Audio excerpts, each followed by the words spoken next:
Bonjour à tous et bienvenue à cette nouvelle édition de la revue de la presse camerounaise. À la grande une de la voix du consommateur ce matin, hausse des prix des carburants, les ménages sacrifiés sur ordre du FMI.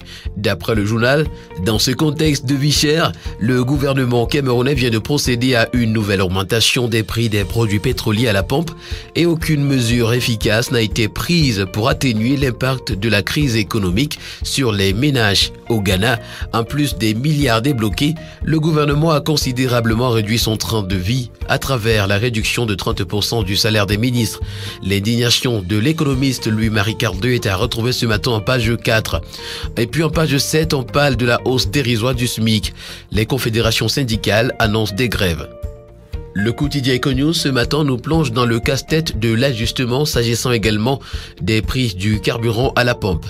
Les ajustements des prix du carburant à la pompe arrêtés par le gouvernement sont loin de combler les attentes du FMI.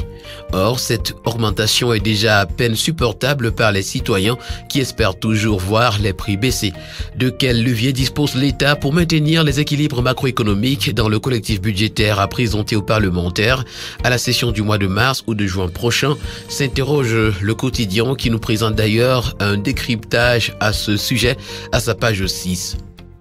Le tri hebdomadaire L'Œil du Sahel, un kiosque ce matin, nous renseigne s'agissant de l'extrême nord que Paul Biya réconforte les comités de vigilance.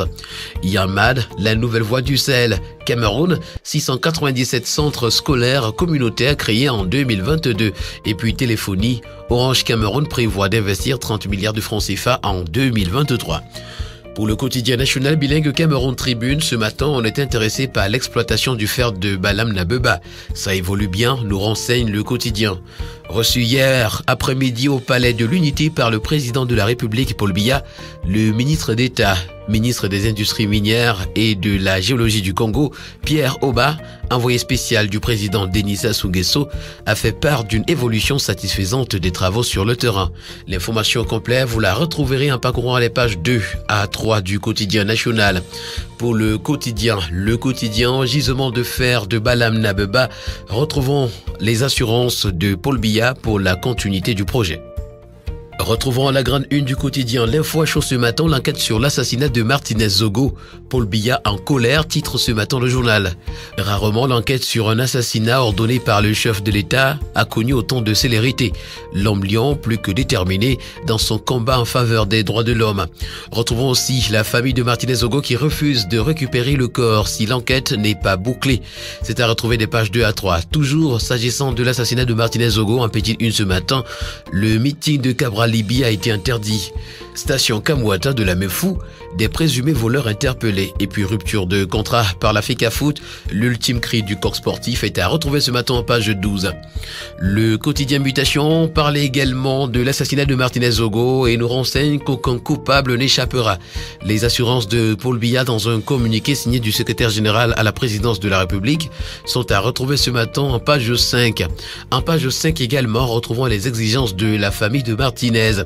Bolloré Africa Logistique, en page 4 ce matin, 407 départs controversés. Le quotidien Le Jour est également ce matin dans l'affaire Martinez et titre « Le feu de Martinez brûle ». Le point sur l'affaire est à retrouver en page 5. Électricité en petite une, vivre avec les délestages. C'est des pages 2 à 3. Association des banques de l'Afrique de l'Ouest, Guy Laurent Fonjo, élu président.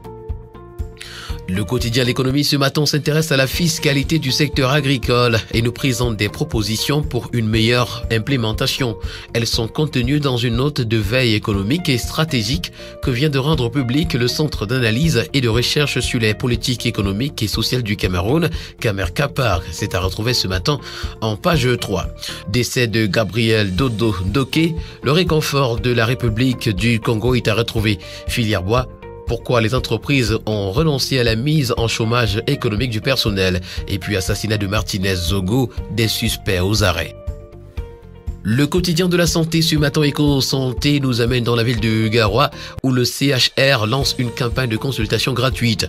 À Damawa, un nouveau calendrier vaccinal est en vigueur et puis fente labiale, sinusite et cataracte, des maladies peu connues, pourtant évitables et guérissables. Les spécialistes assurent qu'un diagnostic fait à temps suivi d'une intervention médicale dans les délais peuvent rapidement soulager les patients. C'est à retrouver ce matin aux pages 10 et 11. Pour le journal Le Popolis, la fondue Zoblois, Yaoundé, 22h, le film de son arrestation. La Voix des jeunes ce matin parle du statut étudiant-entrepreneur comme une coquille vide. Le statut national étudiant-entrepreneur des institutions universitaires publiques et privées du Cameroun, récemment signé par le ministre de l'Enseignement supérieur, Gerfam Ndongo, est fortement critiqué par les COPS qui y voient une autre distraction qui n'apporte aucune réponse au problème de chômage des jeunes diplômés. C'est à retrouver ce matin en page 2. Et puis terminons ce jour avec le quotidien Le Messager qui a sa grande une s'interroge.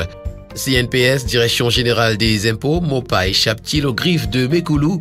Le directeur général des impôts démissionnaire avait à ses trousses le directeur général de la CNPS qui le traîne en justice pour des faits de détournement de près de 11 milliards de francs CFA.